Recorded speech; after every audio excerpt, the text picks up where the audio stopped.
Welcome everyone to the DC Beer Show, live at Lost Generation. It's episode 100.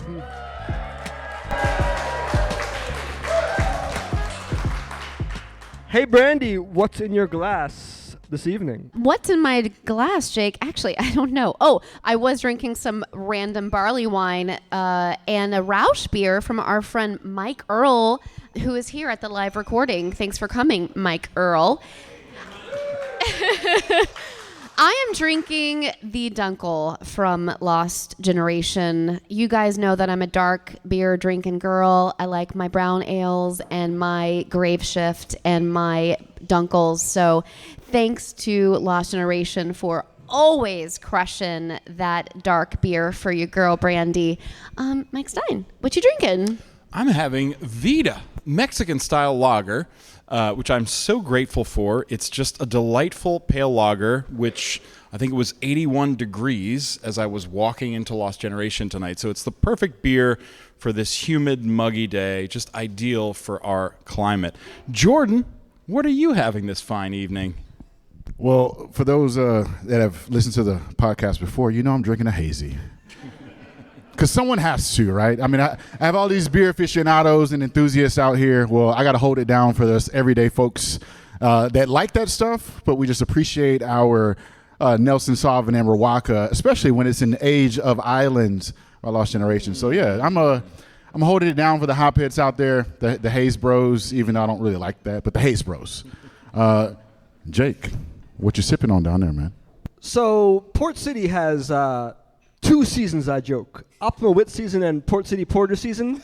I'm declaring the Lost Gen Dunkel season just about over. Sorry. I have their Kolsch. It's May. It is time for the spring festivals. It is time for Kolsch weather. But did you come to their Kolsch Fest? Oh, there was a Kolsch Fest. There was a Kolsch Fest, and it was fantastic. It was Lost Generation's first Kolsch Fest, say that 3 times in a row, and it was incredible. They crushed it. They were a little nervous about it. Anne was back there. She's like, I didn't know how that was going to go. They ordered special glassware just for Kolsch Fest, and they were walking around with the little servers. It was adorable. So I'm assuming they're going to do it next year. So for those of you listening to this, come to Lost Generation's Kolsch Fest next year. So Jake, back to the Kolsch. No, it's lovely, light, delicate. It does the Kolsch things it's supposed to do. A little bit fruity, a little bit crisp. Is it a lager? Is it an ale? The answer is yes. It is a top fermented ale, as Sebastian Sauer told me 2 weeks ago when he was in town for the Kolsch service at Shelter. Kolsch is drinking lovely. Mexican-style lager is drinking lovely. We are so grateful for Anne and Jared, owners of Lost Generation, for having us here tonight. You know, I just have to give a massive shout out to Ann and Jared for hosting us here. I also really want to thank Emily for hooking us up with the pizza. Everybody's chowing down on some delicious pizza. Andy's Pizza. And, you know, this was a moment that we manifested. We knew we had a 100th episode coming up with this dynamite cast and crew of the DC Beer Show. And Brandy, you helped bring this into existence, didn't you? Oh, no, she definitely did. Thanks. I suffer from ADHD, like many of us. Applause for ADHD. Yes. Shout out to us neurodivergent folks. But I always feel antsy when I'm not doing 1,000 things. So to keep my brain stimulated, I'm like, oh, let's do this. I have so many ideas. I'm like sending text to Anne, actually. I'm like, hey, you should do this dog event with painting. And she's like, okay, Brandy, you're crazy. And so, but I still do it because sometimes I have good ideas. But I will say that I am so excited to have all of us in the same place, because for those of you who listen to the DC Beer Show, you know that we get to see each other, but we're not in the same space. So we record on an app, Riverside, And we do get to see each other's faces and facial reactions, which sucks because other people don't, because Mike and Jake say some funny shit, y'all. And I'm over here and Richard's getting mad at me because I'm laughing. And he's like, stop laughing because you're interrupting the audio. And I'm like, I can't help it. But you guys get to witness it live because Jake and Mike and Jordan, everybody's just so funny. And so this is the group that I get to do stuff with. And I'm very excited to be in this space and to be able to make events and bring people together, because that is what I love to do, because beer brings people together. And I just keep putting this into motion as much as I can. And eventually I'm going to take over the world. Thanks. And that's not hyperbole. Seriously, she's going to take over the world. But I would like to just say all the things that Mike, Brandy, Jake, Richard, Tom, all the things that we do, we wouldn't be able to do without you all, especially you Patreon supporters. So we definitely want to thank you guys for this, because again, we can't have events like this and show love to you guys and return the favor of all the love that you show to us by showing love to you guys without your support via Patreon. So just thank you guys so very much for allowing us to bring you guys the local news and also buy you guys a beer every so often. So again, thank you guys for coming out. We really appreciate your support. If you're not a Patreon member, please become a Patreon member. I mean, not only do we have we done a 100th episode, but we also do a monthly beer share amongst other things, right? And it's just $5 to get you through the door, right? Our lowest tier is $5. We have a $12 tier, and also a $25 tier, and each of those have their own added benefits. But again, thank you to all the partners that have done things with us. Alyssa, I'm thinking of you. You've done all these things with us, and it's not just her, but I saw her, so I just had to shout her out. And I haven't gotten my hug yet either. So. What's up, Alyssa? So there's that. But yeah, just shout out to all the people, all of our partners and our Patreon members. We wouldn't be able to do what we do without you guys. So thank you guys for coming out tonight. Yeah, absolutely.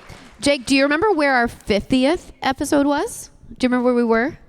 Was that also live? And if so, was that at Silver Branch? No. No. Do you have another guess? Coming up blank. Do drop in. Oh! Y'all remember we were at the Do Drop In, course. super close to here. So How could we we're forget? keeping it in the area. So like the 150 where we're going to be, hopefully here. Anna Jared, 150 here. Thanks. So we have to keep 150 on the Met Beer Trail. All right. That's it. That's it. Or Hellbender or Urban Garden Brewing, because by the time... Hey! Hey-o. Yes.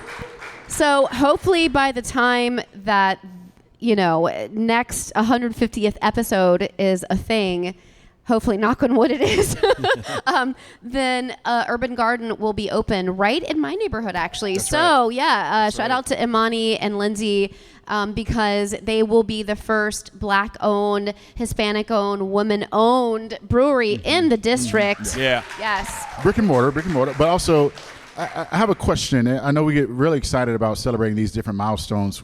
We're at our 100th. We're planning for our 150th. But Jake signed, and I'm the Padawan for those of you guys who don't know. So I'm Jordan Harvey. Beers are on the way. Hazy aficionado. But Jake, Mike, could you tell me about the first episode of DC Beer, or just you all's first episode of DC Beer? Just give me some history as a beer historian. I would like nothing more than to give you the history, Jordan. So the history of DC Beer goes back to 2009. And if you can imagine a DC without one commercial brewery, that was us. That was DC in 2009. A couple of brew pubs here, no production facilities. So when DC Beer started, it was started by a guy named Mike Dolan, who actually started the DC Homebrewers Club at the same time. Not long after Mike Dolan, Bill DeBaun, who is one of our editor emeritus, as well as Andy Nations were there. We had some wonderful writers, Devery and Megan, some wonderful women who wrote for us in the early days. And things eventually got going to where I think Bill DeBaun and Aaron Morrissey, who's another local writer, had a podcast for 1, 2, maybe 3 episodes. But eventually a show grew, a different show grew out of that. And Jake, do you want to talk a little bit about that and get us up to date? Yeah, so Aaron and Bill would jump on a podcast over at The Line, over in Adams Morgan with Beer Me Radio's Sarah Jane Curran. And they sort of spun off their own sort of a thing and podcasted there. I think that actually the first time we podcasted was a pre-Snally event over on 15th, and between like K and L or L and M, over at what was the Junto Media offices back when there was a Junto Media as opposed to Vox Topica. We'll get to that in a minute. And This is your intro. Yeah. This is the intro. Wink, wink. Yeah, and I believe that we had Sarah Jane Curran on that show. Really? Yeah, as hosted by Richard. That's me. Everybody Sorry, make that's some me. noise for Richard Fawal, publisher of DC Beer. All right. What do we call Richard? What's his name? Papa Beer. Papa Beer. How sweet. But there's a reason, and it's because of the Brew Daddy. So he's like, All right, so I'm going talk to give you about a little bit of intermediate history. So in 2017, my good friend Adam Frank, that's Adam. Hey, Adam. I had left a job where I'd built a podcast network for a think tank in Washington, D.C., and I'd left that, and I was going to start this podcast company, but I didn't have any clients, so I was like, well, let's just start making podcasts. So Adam, who's been a home brewer, for decades and decades and decades, I was like, let's make a beer podcast. He was like, okay. So we started a podcast called The Brew Daddies, which was a terrible name for a podcast. Huh? No, it was a terrible name, but that's what our friends called us because we were friends because our kids were friends, and that people started calling us that. And I emailed Bill DeBon. I found dcbeer.com and I emailed Bill DeBon and was like, hey, we have this podcast. Let's do something together. And Bill DeBon was like, no. And I was like, okay. He was like, yeah, DC Beer is kind of winding down. Because he was a new father, young kids, and he was like, we're kind of winding this down. I can't keep managing it. And I was like, I'm unemployed.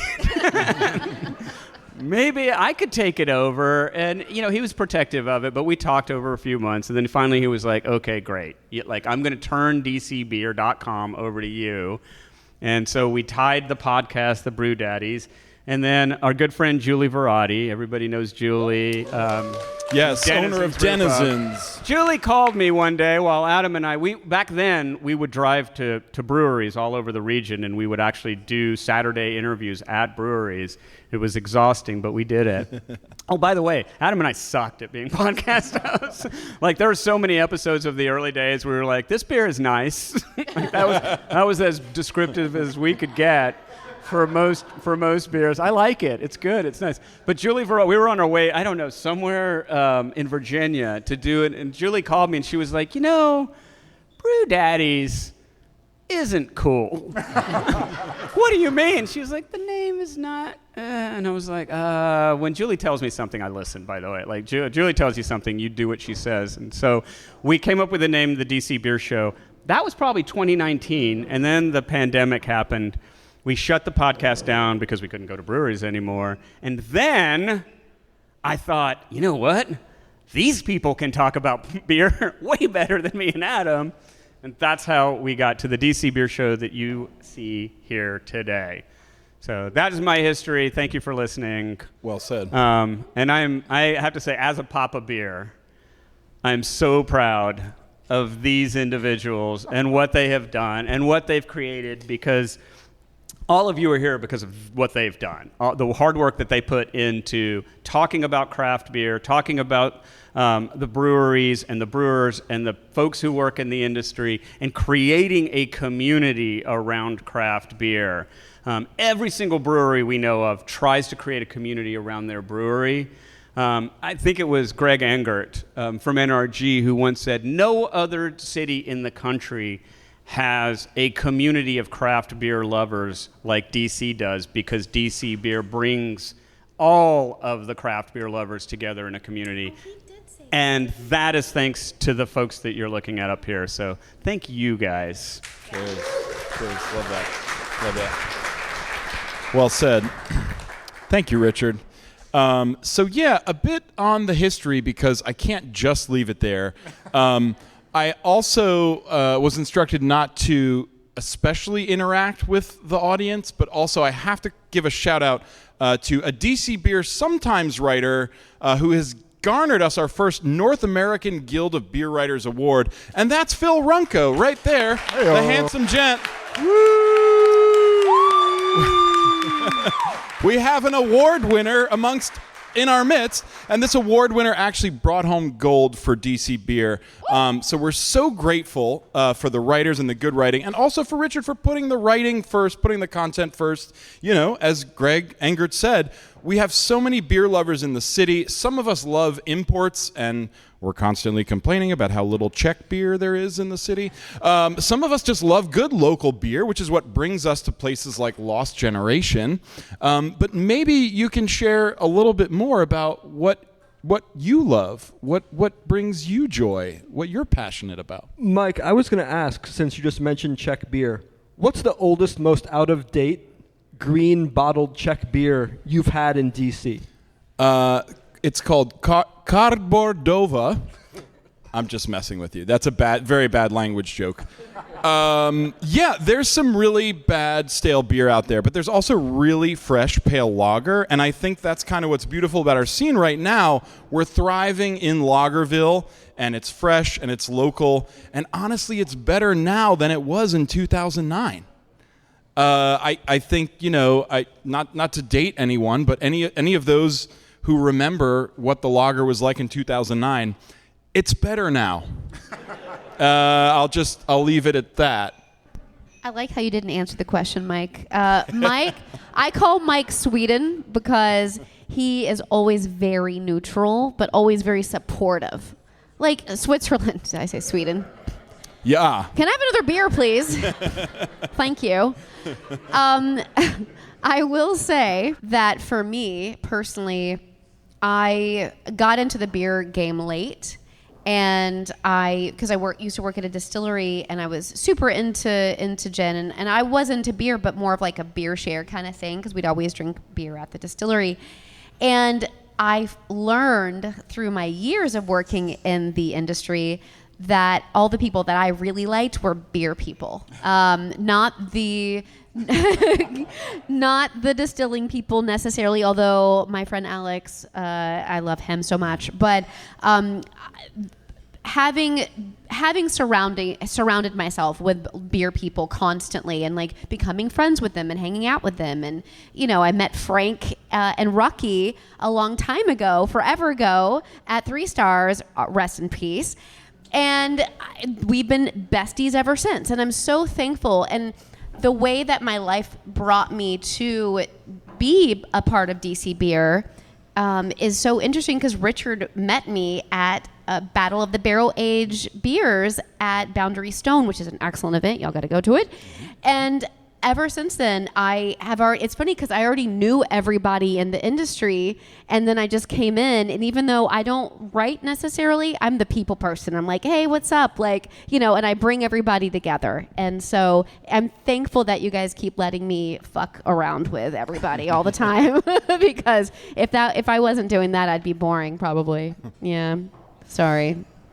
I don't think you'd be boring. A little bit. Because if anything, you still like gin, right? I do. Yeah. Brandy shit is drinks delicious. gin on social Yes. media. My birthday's coming up. If you want to bring me a bottle of gin, I'm into it. Thanks. July 3rd. Okay.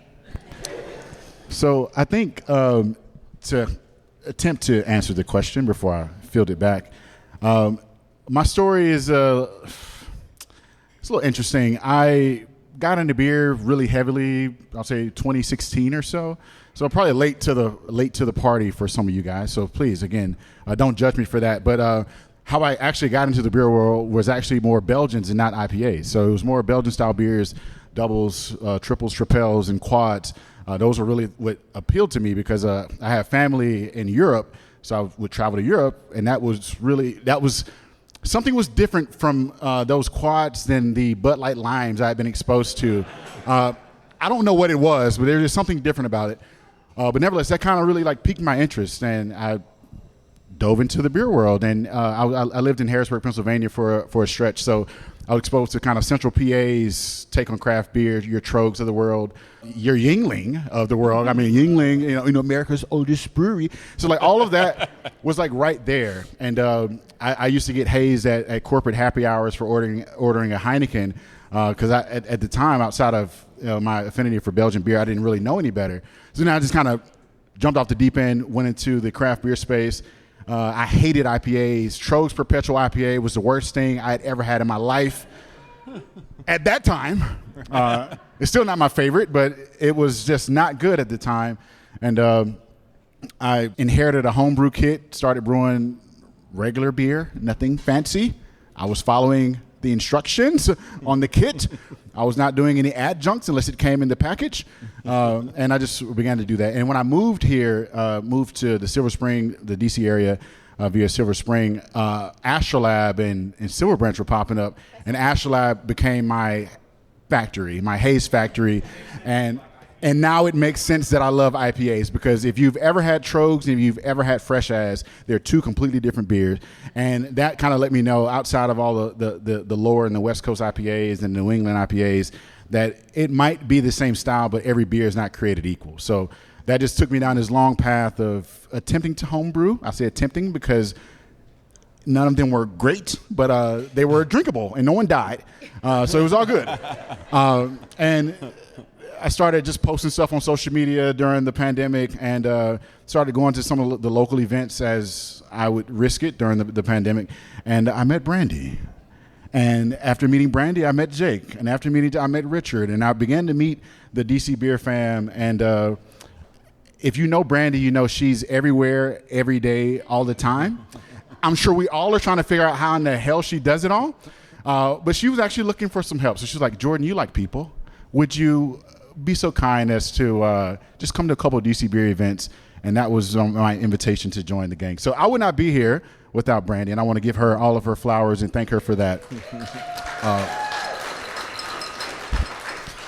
But with that, I've also had a crash course and everything, and I still love my Belgians, but I can't have as many of those as I can IPAs. So that's why I love my IPAs. But yeah, so tell me more about your New York story or your DC story, Jake, why you like beer. So this is the 15th anniversary of DC Beer, as Mike took us back to 2009. It is also to the month, May 2011. It is the 13th year of me writing for DC Beer. Oh, wow. Yes. Jake is an amazing writer. He really is. And we call him Scoops. So if you guys ever hear us saying Scoops, it's not like kitty litter. It's legit Jake. Breaking news. Not Jake kitty litter. scooping Well, maybe that kitty story. litter, but also breaking news. That's true. You do have bunnies and cats and stuff. Yeah. There are some diamonds in the rough of that proverbial litter out there. Yeah, but basically, I was in grad school and I was hanging out at the Brickskeller and the Big Hunt, and I just kind of ran into Bill DeBon, John Fleury, Aaron Morrissey, and them, and we started hanging out. I just started pitching them stories, and I stuck around. And as Bill DeBon kind of dropped out, I was still here. My kids are a little bit older. They can put themselves to bed, which allows me to be out here on a Tuesday night, having my fourth or fifth beer, live podcasting, which is lovely. Yeah. Yeah, and so, like certain things, like when you buy a house, they convey. And so when Richard took over DC Beer, Stein and I, we kind of conveyed. We're like that. We were in the cellar just hiding out. Yeah, we were like that weird end cellar table that nobody knows what to do with, and so we just kind of stuck around. Well said. You did. Yeah. Well said. Agreed. I'm so glad. Yeah. Well, I'll intro myself. I am Mike Stein. It's great to see all you here tonight. Like Jake, I was at the Big Hunt during a DC Beer tweet up. So it's largely thanks to Twitter that I found Berg, and we both had New York in our backgrounds. We both were a bit skeptical of Bill DeBon at first, but then came around to him. But yeah, so started writing for DC Beer as a grad student, similarly at George Mason, and then started writing. And then Richard was grateful to have us because, Jake broke news and I wrote too long about things that could have been a 200-word article turned into 2,000 words. So, yeah, that's basically it. I am all filler, no chiller. No, but I think it's really important to recognize all the folks we have here tonight, and at the risk of turning it into the Recognize Brandy's Genius show, we're so grateful for the Women's Brew Culture Club, particularly. Woo! Yeah, shout out to the club. I see some club members here tonight. But Brandy was able to carry forth some wonderful things that had come before. And I think in terms of thinking about the future of DC Beer, it's really important to remember the past. So most recently, the Forum at Other Half. And we have Erica Gadrick here tonight. A shout out to Erica. Woo! So Love you, Erica. I want to set Brandy up for success. We have some successes we're repeating with Andy's Pizza and with Erica being here. But Brandy, tell us a little bit about the just past recent success you've had. Thanks, Mike. Thanks, Erica. Love you so much. So much. So much. I have been friends with Erica for quite a while. And if you guys don't know Erica, you know Erica. Never mind. That was a dumb quote. Go see her. That was dumb. Those of you listening to the podcast To the who listeners. if you haven't met Erica, she's amazing. Google it. You'll figure it out. Get to H Street, Sundays, Granville Morse. That's true. She's over at Granville Moore's now. So because I knew Erica from the days where I worked at the distillery, and so when I worked there, I did tastings at Craft Beer Cellar, and I was like, Erica is dope as shit. I love Erica so much. And so when I moved over to DC Beer, I realized everyone in the beer industry obviously loves and knows Erica. And so when she ended up doing a women's panel forum roundtable thing, it wasn't really a panel, but the way that she set it up, which was brilliant, and I hope to continue that forever and ever. But I attended that one as a guest, and I was like, this was so amazing because it was women in beer.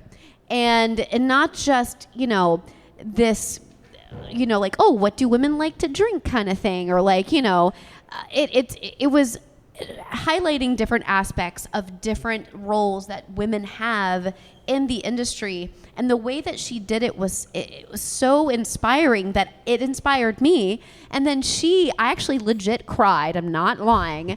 I cried when I found out that the following year, after attending the previous year's event, she invited me to be a panelist, like to be one of the speakers. I'm like, really, just me? I just take pictures for DC Beer. And so that inspired me so tremendously. I can't even, I cried. I got goosebumps. I still get goosebumps thinking about it. That was such a wonderful event. I left that evening and immediately created the Women's Brew Culture Club. And I brainstormed names with the guys. I'm like, guys, what do you think? And I was like, I want to do alliteration and stuff like that. And we came up with a name. And when Erica left the Craft Beer Cellar, I was like, well, who's going to do this? And so I took it upon myself to do it, thanks to Matt Splain over at Other Half, who I also love in different ways. And Woo, woo. Ow, ow! And so I kind of took over the event. And when I was able to get so many folks to join the panelists, it was the most diverse panel to date. And folks flew in, the Beery Godmother flew in from Georgia just to come to this panel. It made me feel so proud.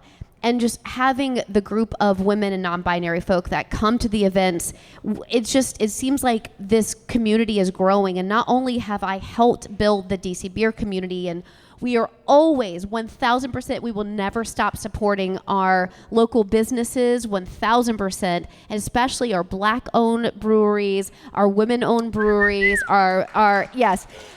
And having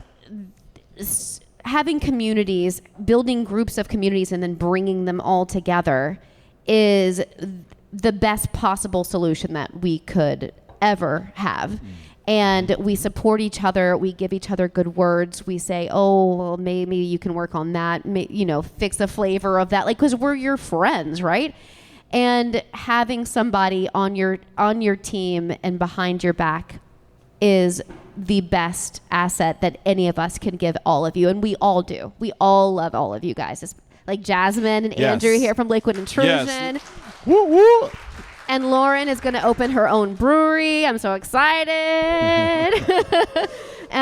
So it's such a wonderful community, and I couldn't be more excited to continue building the Women's Brew Culture Club and having other events and bringing that all together. Well said. Yeah. I'm so glad you called out Liquid Intrusion Brewing Company because I'm Gang. I'm Gang, a gang. massive fan of their South of DC Cream Ale, wonderful beer. Go to dcbeer.com, check out a Stein Compares and Contrast. I did that.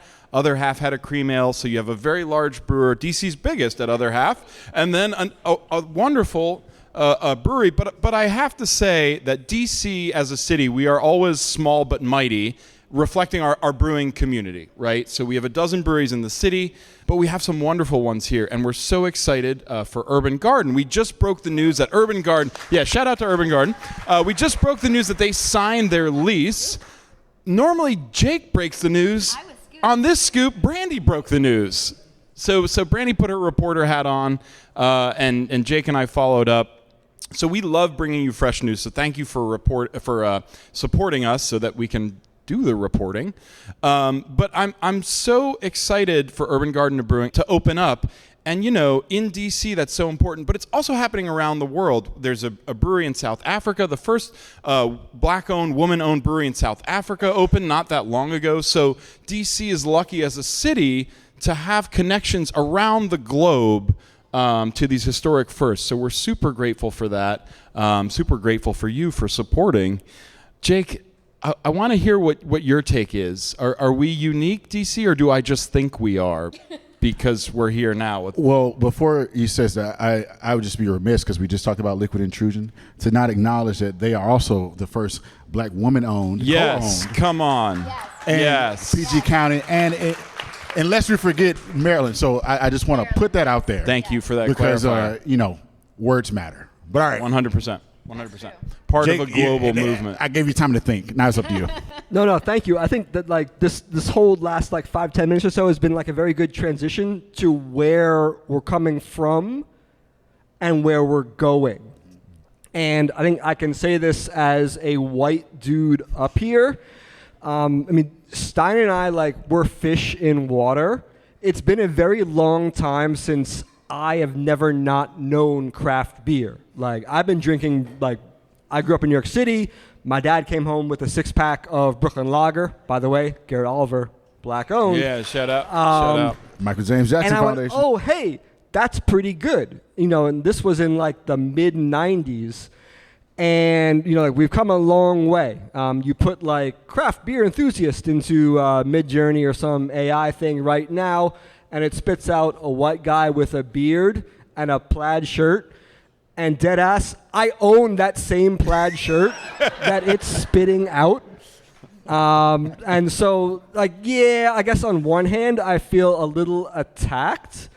But on the other, the action isn't here for me. It's not for Mike. Every white person who's listening to this show already knows about craft beer. We want to give shout-outs to Ann at Lost Generation, Asian American Pacific Islanders. Woo! Yeah. Right? Drew and Jasmine over at Liquid Intrusion. You go to an event at Metro Bar for black-owned breweries 2 Februarys now, and the line has been 1 in, 1 out. Around the block. Yes. Yeah. Yes. The future of beer is not me. And it's a super, super cool thing to see. Yeah, the future is here and now. I think that's the point. And so we're living it out in real time. Outside of my DC beer work, I have Lost Lagers. We are the premier beverage research firm in DC. Lost Lagers! What's up? I was about to and my actually colleague mention that. Peter Jones is in the audience. So thank Pete for Shout out Pete. discovering the recipe for Senate. We have lovely, tasty, cold Senates all around town. But the reality of public history is that we people don't know we're living history just day to day. You know, Monday through Friday, you're going to work, getting your kids, seeing your partner, whatever it is. You know, day in, day out, we don't realize we're living history. But this is a great time to be alive. It's the best time to be a beer lover, I would argue. And so we're super grateful for you all joining us here as we celebrate this historic 100th episode. Hey. Just as grateful, you know, just hosts, writers, content creators, and otherwise, Dynasty, and shout out to Bitter Fruit as well. We were able to create our first collaboration. Beer collect. So hopefully some of you guys got your hands on the People's Pale we dropped back in January, and we hope to be able to collab in the future as well, right? So again, that's credit to the community that you guys have supported us and helped us create in doing that. So I just want to give a special shout out to Fabio and Dynasty, the whole Dynasty family, Lauren, all of you all. Thank you guys so very much for that. And if you have any questions and or recommendations, especially from our Patreon members of some of the things you might like to see more, because again, we want to continue to grow. Like we don't want to sunset this thing, right? We want this thing to continue to grow. So I think that feedback could be beneficial to us because again, I mean, this is a community. You guys don't work for us, and we don't necessarily work for you, but we want to work to provide you what you guys are looking for. So we got Scoops and we got Stein. And we got Brandy, who is like Wonder Woman, doing all of the things. And you got me, I might just pop up on you and drink all your hazy IPAs. So you just never know. But again, we want to get good feedback and good questions for you guys. You do trivia. I do trivia. Mm-hmm. And game night. I do some game Y'all, nights he does too. I do game some night hikes and trivia, too. so go Shout to out to my man those. Scott. I saw him. Yeah, Scott. Hey, we do some hikes too. Yeah, if you ever want to get outside And the Harvey Wilder Foundation. That's right. Yeah, you know. Hello. This is not about Jordan. This is about all of us. But yeah, shout out to all of the DC Beer folks that have supported us in the hiking, the trivia aspect, and also just the women brew culture aspect. Because I mean, we've created these like sub pockets because these are things that we like to do in general, and it's nice to find other people that agree with us, right? So we do those things because we love to do those things, and also we appreciate you all supporting. But anyway, if anyone has a question, my microphone will be the question microphone. So please, Greg, come on up, good sir. Ask your question. Don't ask what my favorite hop is because it changes by the week. All right, here we go. So, and you guys may not know this, but because you're tapped into the beer scene, maybe you have an insight on it. But with the rising cost of rents, the rising cost of materials to make beer, how do you see small breweries actually surviving, thriving, and staying around in DC? How do you see the beer scene here evolving in that? So here's a fun thing. I get emails from a landlord in Silver Spring every so often who tells me that a brew pub is available just off maybe on, let's say, East West Highway. Oh, yeah. Okay. Yeah, right. And so it was probably email 3 or 4 where I finally wrote back and was like, you had a renter, right? And so, yes, rents are rising. Why are they rising so much in conjunction with a bunch of other brewery inputs? Think of the cost of cans, think of the cost of hops, think of the cost of grains, and of shipping that all over. You can certainly be a landlord and you can make money. The question to me really is, can you make as much money as you used to off of that rent in terms of breweries and brew pubs? Or are our tax codes such that it's easier for it to be a depreciated asset? You could write it down, you could take a loss. And so to some extent, I feel like it's almost not up to the folks who want to either start brewing or continue brewing so much as it is higher up the chain. Beer is an agricultural product. It's going to cost more as everything else costs more. I've got 2 kids. I buy peanut butter at the grocery store. I don't like how much it costs either, but we got to eat. Right. And I like beer, and I need to make sure that on the other side of whatever this is, my locals make it out. and so that we all survive. And so to that point, I think that was an answer to the question. And I guess my answer to the question would be, we all have a finite amount of money, right? Everyone in this room. And I'm not saying it's up to everyone in this room, but I think it's up to us to spread the word to people outside of this room, because I'm just going to try not to be long-winded, because I think Papa Beer has something to say. But as folks who break the news, our greatest hits are when breweries are closing. It shouldn't be, we shouldn't wait to the last or after the last minute to try to support a brewery. I've always loved Hellbender, and I'm guilty of not going to Hellbender every week. I mean, A, I can't afford it, and B, it's just not in my neck of the woods. But the breweries that are in your neck of the woods, the breweries that are in your bikeable, walkable, Uberable, metro area, whatever, we have to be the people to support them, because they don't last if we don't drink their products or purchase their products. So I think, how do I see them surviving? We continue to do the work we do and encouraging other folks to drink local and to drink craft, but also we need other folks to at least be interested in it. And I understand people's habits change, right? I think people are releasing non-alcoholic beer to battle that, right? Because everyone doesn't want to drink every night, which is fine. That's safe. It might not be the healthiest thing to drink every night. I still do it. Forgive me. My point is, I think we have a lot of work to do to get the word out and to encourage folks to support those local businesses, because a sign of a healthy neighborhood is having a brewery there. So when our breweries are closing, we are essentially kind of failing or allowing the neighborhood to fail or take a dip before a new brewery comes in, if that happens. So I think that's just some of the things that we have to do as consumers to do, and we'll continue to do the work we do as promoters to do. I'm going to step in real quick, because it's a good top. It's a good question. It's a good topic. In a very recent episode of the DC Beer Show, Brandy and Jake and Mike were talking about food and beer, and they all generally agreed that they will drink okay beer if the food is really, really, really good. And if the beer is great but the food is okay, they'll pick up the beer and take it home. Both of those are great solutions. They both support the local brewery. But some of you may know, last year I moved to Tennessee. I don't live in the D.C. metro area anymore, and I'm talking to a lot of brewers and a lot of craft, brewing companies in East Tennessee, all the way to Asheville. Basically, from Nashville to Asheville is the way I describe my new range, right? And what I'm hearing more and more and more and more is that brewery owners are recognizing that they have to provide, that there has to be good food options, that it has to be a brew pub model, because just serving beer for a lot of folks is just not enough to keep people coming back for a lot of the reasons that Jordan talked about. Like, you just can't drink every night. I mean, you can, probably shouldn't, and it's hard to maintain, especially because there's so many craft breweries.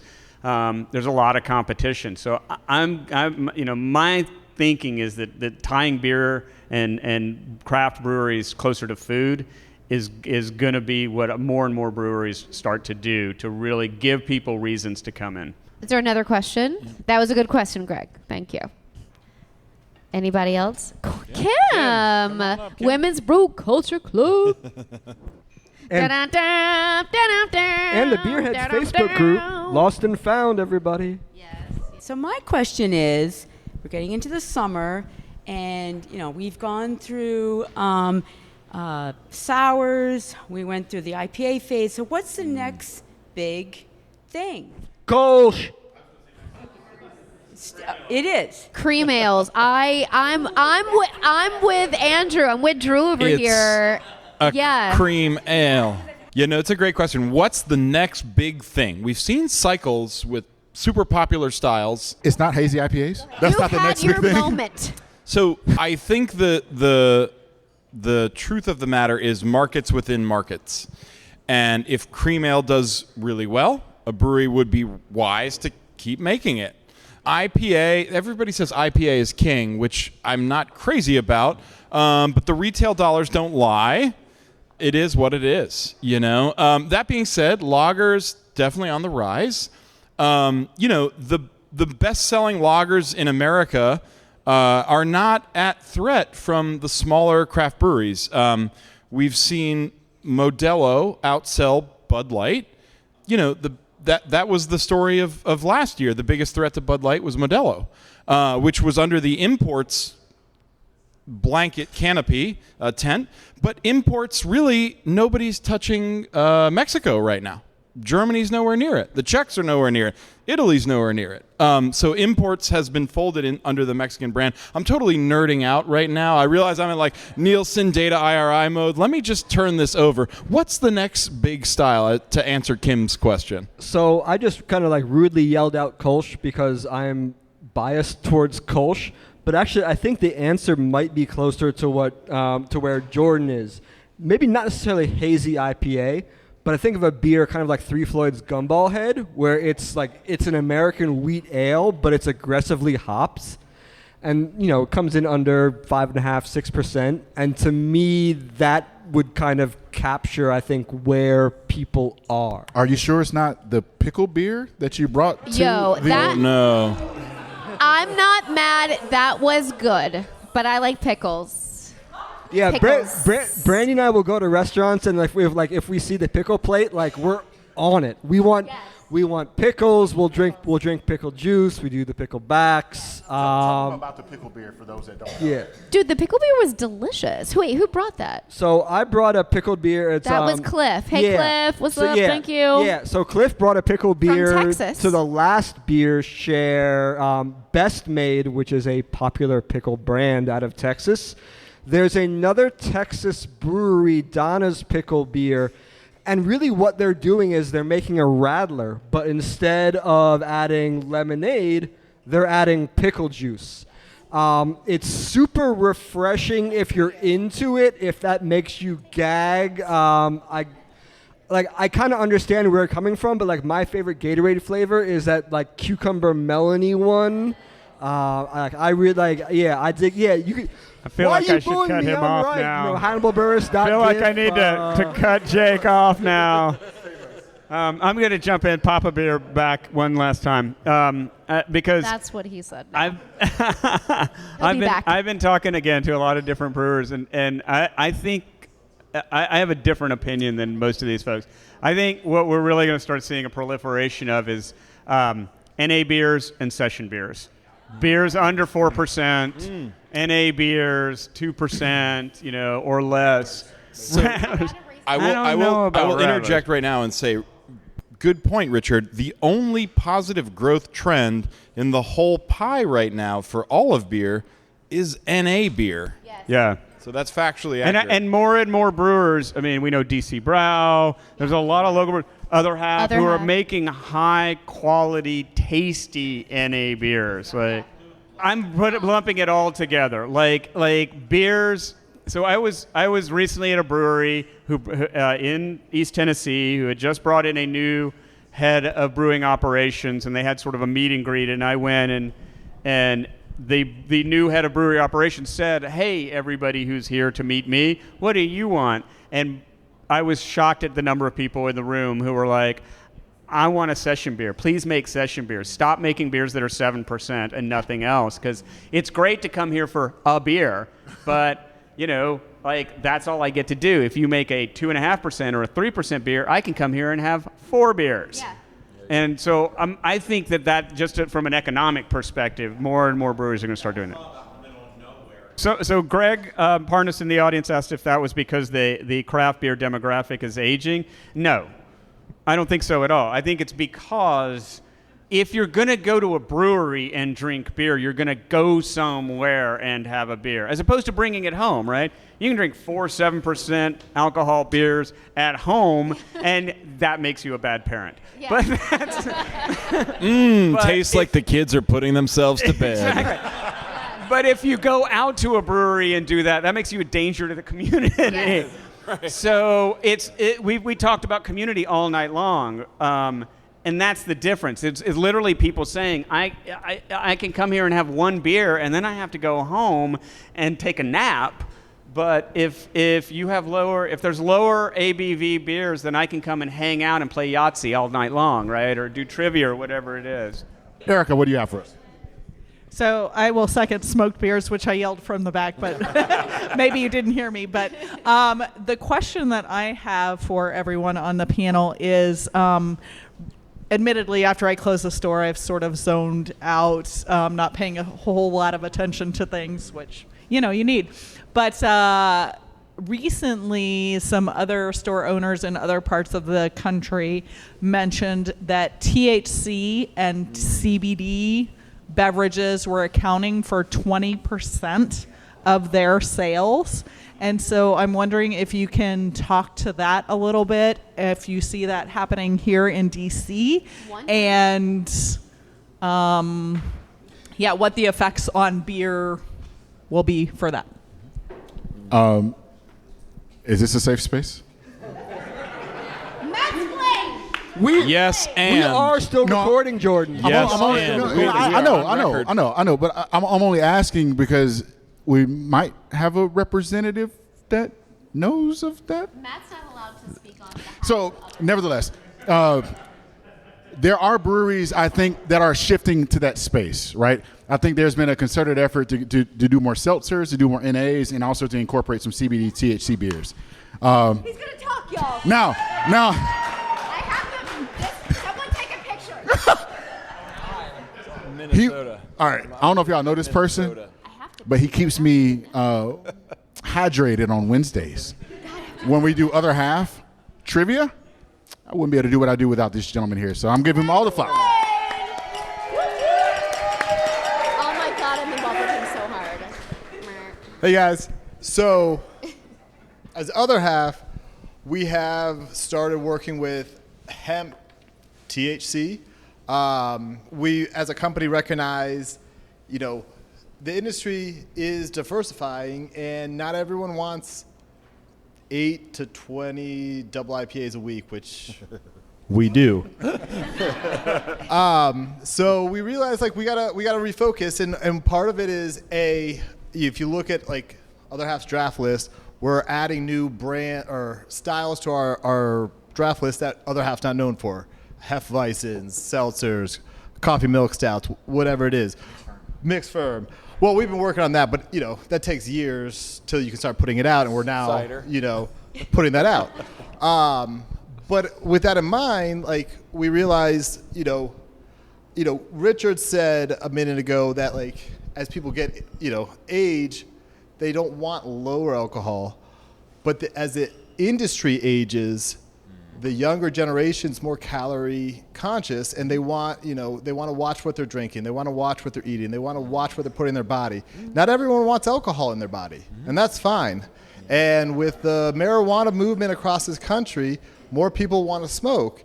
And not to say that they want to smoke more than they want to drink, but there is now something for everyone, and if a brewery can make something for everyone, it helps their bottom line. But it also creates a safe space for the whole community in that area to come and consume or come and buy. So as a company, we have started making like I said, hemp THC seltzers. It's not available in the DC tap room, but it's available to order and have delivered in DC. And in the future, once legislation changes, if marijuana becomes legal across the country, well, we won't be using hemp anymore. We'll actually be using bud. The real stuff. The good stuff. But outside that, as a company, we're focusing on, every consumer. So, I forget who mentioned it. We have a great NA, and it took us over a year to perfect that recipe, and we're still tweaking it. But with what we've done with our, O2 chills, which is our, again, hemp THC seltzers, we've now, invested in pasteurization tables. So, now we can start canning our, NA beer, and in, a couple months down the line, we will have that available in cans. We've got other non-alcoholic options coming down the line. We've got seltzers that don't have THC in them coming down the line. So, other half, I think, as an example in this case, they recognize, the double IPA, the triple IPA market, which used to be, so big, has shrunk. And, we want to stay, where we are. So we want to focus on every step in that market. And so it's not only, session IPAs, it's pale ales, it's single IPAs, it's the seltzers, the alcoholic seltzers, the hemp seltzers, the THC seltzers, hop teas, hop water. I just talked with the guys from Hop Water, and I see Lost Gens carry them now. And when I told them that, we're already working on our own because of what we did with Hoplark, thank you, they were like, oh, shucks. So, but yeah, so we're, as a company, we are focusing on, each level of that. My friends, the time has come. Thank you so much for joining us. We need to wrap the show up because I want to go have another drink with you guys. So we're gonna say a couple of last words, closing things, thoughts, and such. And you know who does that? Mike and Jake. Mike and Jake, please take us out.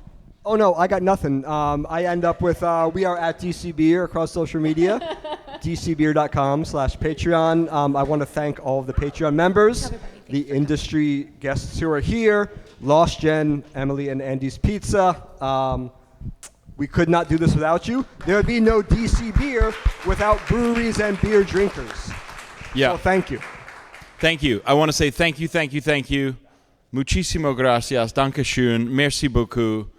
Go support all the small business owners who are small- literally in this room. So many small We have business so owners many. here. We have Lion Hall, Thank you. Liquid Intrusion, Dynasty, Lost Lager, Mieza Blendery. Mieza. Hey, Alex, back there. We have Sapwood here. I mean, really, Raven Hook. We have my bread buddy over there.